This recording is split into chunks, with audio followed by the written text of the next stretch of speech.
Hi, this is Aaron of aaronjmarks.com. I'm a visionary purpose coach and metaphysical leadership mentor. And I call this post Why Alan Watts and Carl Sagan Don't Go Far Enough. So I've heard both Alan Watts, who is this, he called himself a philosophical entertainer. A lot of people have heard him speak. There's tons of recordings of him on YouTube. And then Carl Sagan, who was an astronomer, cosmologist, also a very well-known figure, that a lot of people find very inspiring. They both said something to the effect of humans are the universe becoming aware of itself. So it's like the universe starts and then gradually becomes alive, and then eventually you get us, and we have this awareness, unlike any other creature. This high level of awareness and cognition, and so we grew out of the universe, and so we are the universe becoming aware of itself. And I say, well, that doesn't go far enough. I feel like there's another level, and I think it's where we're going next.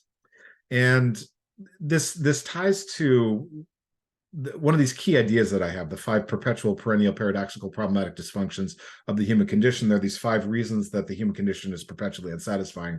The second one is narrative trauma and the paradox of the beauty of pain, which is that we find our pain and our trauma very meaningful. We tell stories about pain and trauma, right? Stories don't tend to be interesting without struggle, and we bond and form social groups around them. And so when we form social groups, there's trauma at the heart of them, or trauma that we're trying to avoid.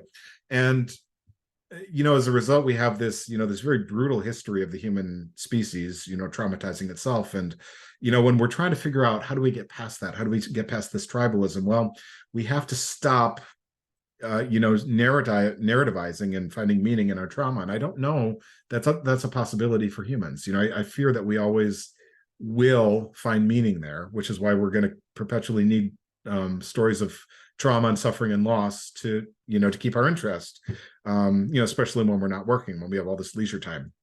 So how do we deal with this? I don't know. That's the conclusion that I come to. I don't know how to solve this. The world may just be perpetually sort of fractured that way, but awareness gives us peace with it, and it helps us to not exacerbate it any more than necessary. So, ultimately what I say is Sagan and Watts don't go far enough, because that's not the ultimate goal that I see, is the universe becoming aware of itself. It's the universe becoming aware of its self-awareness, and that's how we transcend and mitigate the damage caused by this concept that I call narrative trauma and the paradox of the beauty of pain.